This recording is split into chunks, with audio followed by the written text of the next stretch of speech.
Hello again everybody, welcome back to another video. This one is going to be a pretty late one. As you can see in the top right, the round starts in about 50 minutes.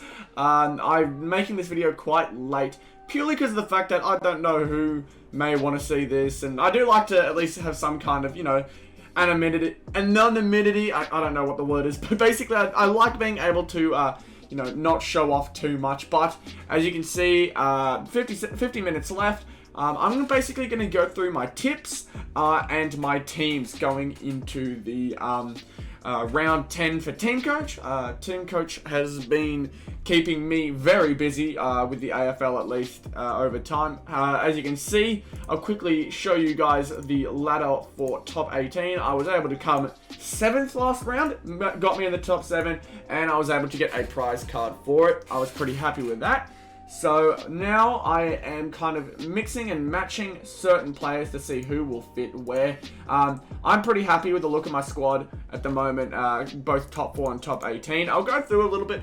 As we all know, tonight is Richmond versus Brisbane. So we got Jared Lyons already in the top 4 and in the top 18. He's going to be playing tonight. And I've got Jaden Short in the back. I like having Richmond players mainly in the midfield, but Jaden Short has been kind of tossed up in the midfield every now and then. He kind of does his own thing in the back line. And considering it's Brisbane tonight, I'm probably going to have a bit of defensive pressure, so I'm going to keep him in the squad. But if he was to play a team like North, I'd probably kick Jaden out and probably swap it with someone else.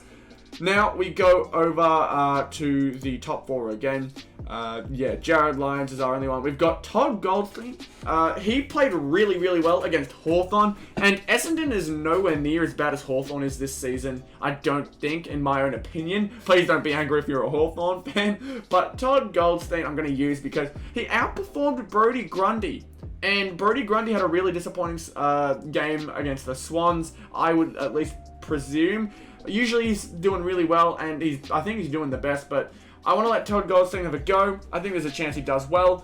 He did well last week, and he's one of their veteran players for North, so he should be able to get involved. But as we go over to Essendon, I don't think we've got any Essendon players in here, which is fine. I will point out very quickly, I've actually got a Carlton player in my top 18 and top 4 side.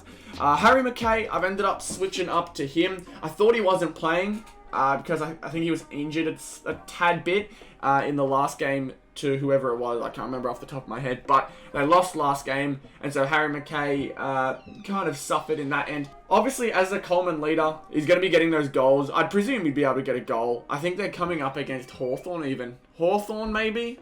I'm pretty sure it's not someone too crazy, but Harry Mcrae will probably try to really show out in this next game if I was to presume. Jack Darling did well last week, so I'm going to keep him in there. Marcus Bontempelli, now really interesting with him, he is being put up in full forward. He's being put at full forward for this upcoming game. I believe they're up against the Saints, if I am correct. I think they're up against the Saints. And full forward is very interesting to see for Marcus Bontempelli. Maybe they're just trusting his forward ability there, but Jack Macrae is still in the midfield, and I'm always happy with Jack Macrae. This season, he has been a consistent 30-plus disposal player. I don't think he's had a game since that he's gotten less than 30, so he's doing really well. These two are my wonder kids, Cam Guthrie and Mitch Duncan. Mitch Duncan is currently the best player in Teamcoach. We go to season averages here. Mitch Duncan is ranked number 1, and not just ranked number 1 in midfielders, ranked number 1 overall. The dude is playing incredibly this season, and I'm hoping that we'll be able to see more from him. As you can see, having all the options at my disposal is very helpful. Tuke Miller has been injured. He was injured last week, so he wasn't able to play. So I've had him out of the squad. But I put Brodie Grundy, I was talking about him before, I put Brodie Grundy as my ruckman in this top 18 because I do think he'll be able to play a decent enough game. But I've also think I don't want to risk it with just one of each. I want to at least know that one of my teams should be doing alright. They both play bad, and there's not much I can really do there. But you can see here, I've got a mix of 3 Sydney players. Isaac Heaney did really well last week against Collingwood. He seemed to be all over it, so I've chucked him in there. Callum Mills and Jake Lloyd have just been consistent players who are marked as backmen in the Teamcoach system, but often get played very close to the ball. Sometimes even wing, and I think even midfield. I've seen them at times Rory Laird was the best backman from last season. From last round, I apologise. From last round, Rory Laird was the best backman, so obviously he's staying in. Jack Crisp, he has been put to work this season as a backman. I think even they've tried putting him in the midfield. And Lucky Whitfield, I'm not 100% sure about. I've just got him in there because I can't really find anyone else that I can see him switching up with. Anyone else I haven't gone through? I think Jack Zeeble, I haven't. Jack Billings, these two. Jack Zeeble, I think I've seen one round specifically. One round specifically, I saw him literally take in every single kick out in a game where he had a bunch of points scored on them. I think it was against Geelong even. He was getting every single kick, and he's just like a defensive anchor in the back line. He's always there to get you a free open kick, keep things moving, keep the defense shifting. So Jack Zeeble's always a pretty reliable player. Then we've got Jack Billings, who I didn't really know too much about until I really looked into how he's been playing this season. He's had a good season, so I chucked him in there, and Clayton Oliver as well.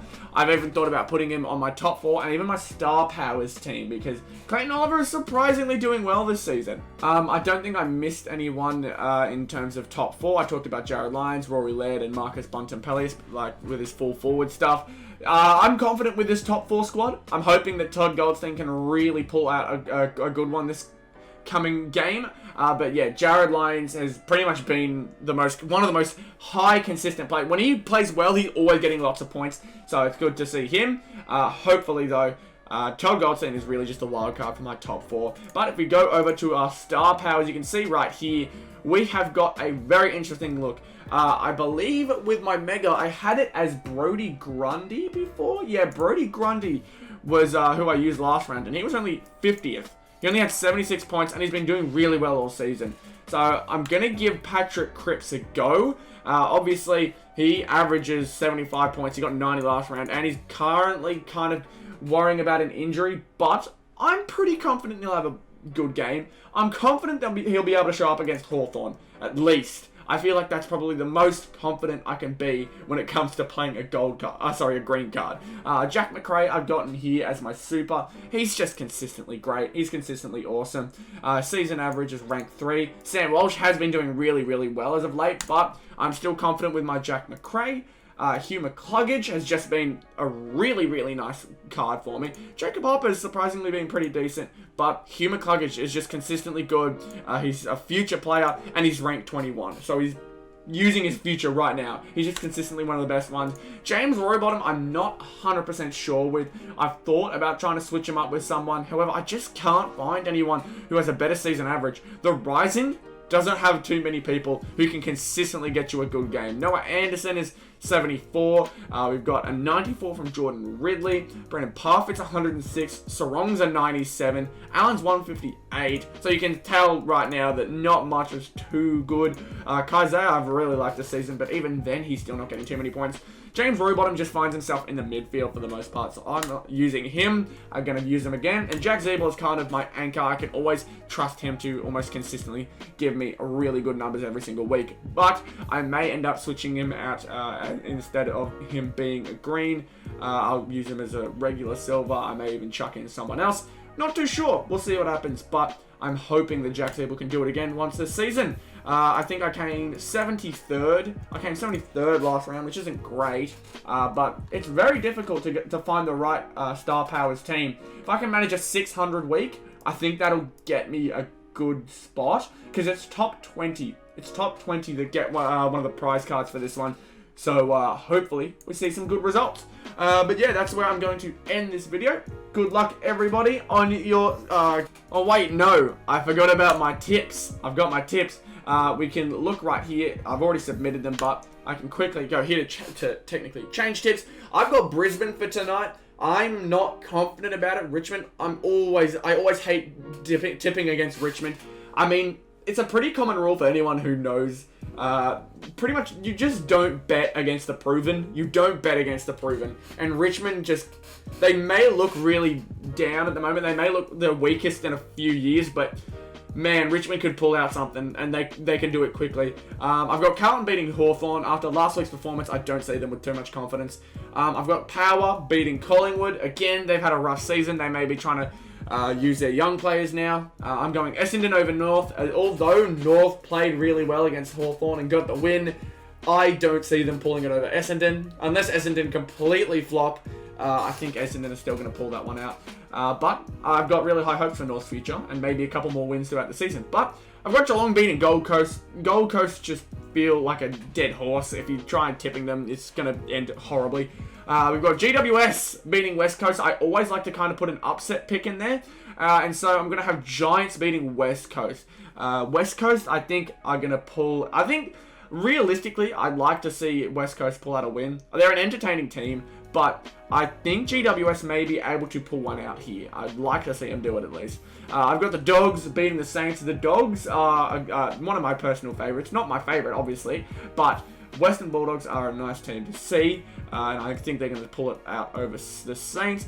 I've got Melbourne beating Adelaide. I'd like to see Adelaide pull out an upset because I don't like Melbourne being 9-0. It almost feels unnatural, but I've got Melbourne there, and Sydney I've got beating Fremantle. I think Fremantle have got a lot to look inwards about. I think they're kind of struggling. So I hope to see some good results for me.